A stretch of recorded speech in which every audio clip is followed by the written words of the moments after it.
ధర్మసూత్రం అంటే ఏమిటి? ఇదేమైనా ప్రత్యేకమైనటువంటి గ్రంథమా? ఏమున్నాయి ఇందులో? పూర్వకాలంలో అనే మాట ప్రతిసారి మనం చెప్పుకోక తప్పదు. ఎందుకంటే ధర్మసూత్రం అన్నప్పుడు ఈ కార్యక్రమమే ధర్మాలకు సంబంధించిన అంశం. ధర్మము ధార్యతే, ధృ అన్న ఆ శబ్దానికి ప్రకాశించడం, పొందడం, ఆశ్రయాన్ని కల్పించడం, ఇలాంటి అనేక అర్థాలను సంస్కృత వాంగ్మయం ధాతు రూపంలో తెలియజేస్తుంది. తస్మాత్ ధర్మం పరమం వదంతి అని కూడా ప్రమాణం. తస్మాత్ ధర్మం పరమం వదంతి.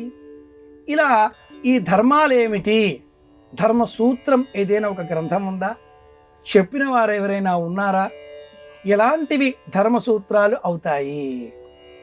సనాతన ధర్మం సమాధానాన్ని అందిస్తూ ఒకటి వేదం, ఆ వేదాన్ని 4గా విభజించిన అనంతరం ఋగ్యజుస్తామాధర్వణాలు, ఈ వేదాలకు సంబంధించి బ్రాహ్మణాలు, ఆరణ్యకాలు, ఉపనిషత్తులు, వీటిల్లో ఉండేటటువంటి ధర్మాన్ని సోదాహరణంగా సోపపత్తికంగా మహర్షులు మనకు అందించినప్పుడు వీటికే ధర్మసూత్ర వాంగ్మయం అని పేరు.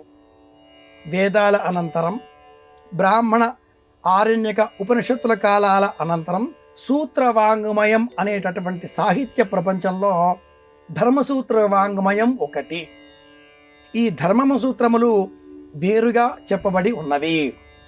శుల్బసూత్రములు, శ్రౌత సూత్రములు, గృహ్య సూత్రములు, ధర్మసూత్రములు అనే 4 పేరిట ఈ సూత్ర వాంగ్మయం విడివిడిగా చెప్పబడి ఉండగా 4వది అయిన ఈ గృహ్య సూత్రముతో ఉన్నటువంటి 4వది అయినటువంటి ధర్మసూత్రములో కుటుంబంలో భార్య, భర్త, పిల్లలు, యజమాని, యజమానురాలు, ఉద్యోగ నిర్వహణ, బాధ్యత, ప్రయాణాలు సమస్తము ఎలా మనం నిర్వహించాలో చెప్పబడి విడివిడిగా ఉన్నాయి.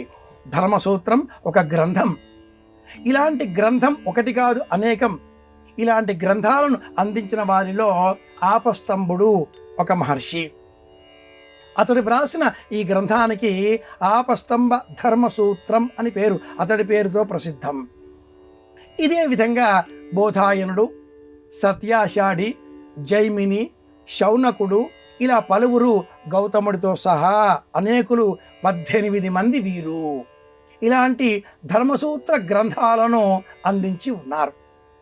ఈ 18 మందిలో ఆపస్తంభుడు అనే ఋషి అందించిన ధర్మసూత్రం నేడు విరివిగా మనకు లభిస్తున్నది.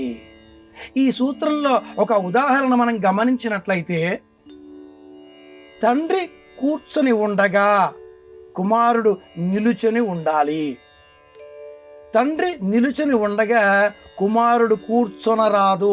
ఇంత సూక్ష్మంగా ఈ ధర్మశాస్త్రం చెబుతుంది. మరొక ఉదాహరణ చూస్తే, సోదరుడు, తండ్రి చూస్తూ ఉండగా సోదరి లేక కుమార్తె దంతధావనం కానీ అలాగే అలంకరణాలు కానీ చేయరాదు, నిద్రించరాదు, శయనించరాదు, కూర్చొని ఉండాలి. ప్రతి విషయాన్ని ఈ ధర్మసూత్రం ఎంత సూక్ష్మంగా వివరించి చెబుతుంది అంటే, సమాజాన్ని నిర్దిష్టంగా ఒక పథం, ఒక మార్గంలో తీసుకువెళ్ళే ఉద్దేశమే ఈ గ్రంథానికి ఉంది. ఆపస్తంభుడు ఈ ధర్మానికి, ఈ గ్రంథానికి ఒకానొక కర్త.